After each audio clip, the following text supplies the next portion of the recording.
பிரியமானவர்களே, இயேசுவின் நாமத்தில் உங்களுக்கு என் அன்பின் வாழ்த்துக்கள். எப்படி இருக்கீங்க? நல்லா இருக்கீங்களா? இங்க ஒரு கலங்கரை விளக்கு தெரியுதா?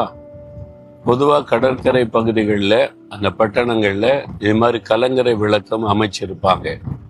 எதுக்காக அப்படின்னு சொன்னா, கடலிலே கப்பல்கள் பிரயாணப்படும் போது இரவு நேரத்துல எங்கும் இருள் தான் சூழ்ந்திருக்கும். அப்போ ஒரு கரை எங்க இருக்குன்னதே அவளுக்கு தெரியாது, டைரக்ஷனே தெரியாது. ஆனா இதுல இருந்து வரக்கூடிய வெளிச்சம் இருக்குல்ல, இந்த கலங்கரை விளக்கத்தில் வரக்கூடிய வெளிச்சம் வந்து இருளிலே போகிற திசை தெரியாமல் இருக்கிற கப்பலுக்கு அல்லது மீனவர்கள் மீன் பிடிக்க கடலுக்குள்ள போகும்போது அவங்களுக்கு திசை தெரியாது. கடலுக்குள்ள போய் ஆழமா மீன் பிடிப்பாங்க, எங்கும் இருள், இதுதான் கரை, இவ்வளவு தூரத்துல இருக்குன்னு கண்டுபிடித்து சரியான வழியிலே அவர்கள் நடத்தப்படுவதற்கு இந்த கலங்கரை விளக்கம் உதவியாயிருக்கும். அது வெளிச்சம் இல்லைன்னு வைங்களேன், இது இருந்து என்ன பிரயோஜனம்? அதுல ஒரு வெளிச்சம் இருக்கணும்ல. ஆண்டவர் இயேசு சொல்லுகிறார், யோவான் 8:12 நான் உலகத்திற்கு ஒளியாயிருக்கிறேன், என்னை விசுவாசிக்கிறவன் இருளிலே நடமாமல் அவன் ஜீவ ஒளியை பற்றி கொண்டிருப்பான் என்பதாய் சொல்லுகிறார். அப்போ இயேசு கிறிஸ்துவாகிய வெளிச்சம். இந்த உலகம் இருள் நிறைந்த உலகம், பாவம் நிறைந்த உலகம், சாபம் நிறைந்த உலகம், பிசாசின் கிரியைகள் நிறைந்த உலகம். சில சமயம் நாம் இருளிலே தள்ளாடுகிறோம். என்ன செய்வது, எப்படி செய்வது, வாழ முடியுமா? இருட்டிலே ஒரு தடுமாற்றம், எந்த வழியாய் போவது என்பதாகும். அந்த சமயத்துல நீங்க இயேசுவை நோக்கி பார்த்தீங்கன்னா அவர் உங்களுக்கு வெளிச்சம் காட்டுவார். இதுதான் வழி, இந்த வழியில நடந்து சமாதானமா இருக்கணுமான இந்த வழி, ஆசீர்வாதமா இருக்கணுமானா இந்த வழி, நீ ஜெயிக்கணுமானா இதுதான் வழி, உன் வாழ்க்கையில நன்மை உண்டாகணுமானா இதுதான் வழி.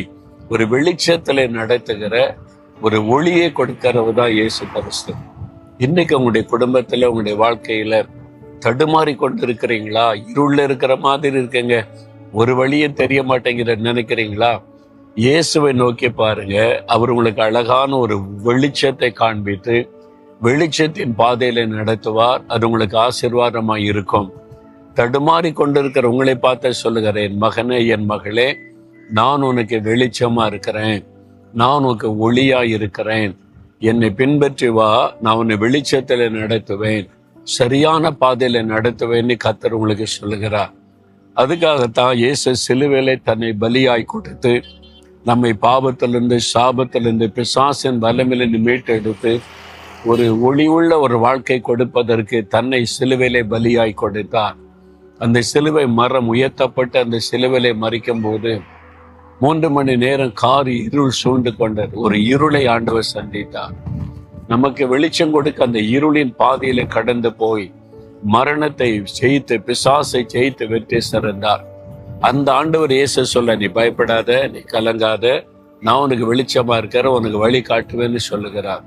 விசுவாசத்தோட சொல்லுங்க, இயேசுவே, நீங்க எனக்கு வழி காட்டுங்க, எனக்கு என்ன வழியில போறது, என்ன செய்யறதுன்னு தெரியல, ஒரு இருளிலே தடுமாறி கொண்டிருக்கிறேன், நாம விசுவாசிக்கிறேன், எனக்கு ஒரு வெளிச்சம் காட்டி வழி நடத்துங்க, இன்றைக்கு ஒரு வழி எனக்கு காண்பீங்க. இயேசுவின் நாமத்தில் ஜெபிக்கிறேன். ஆமேன்.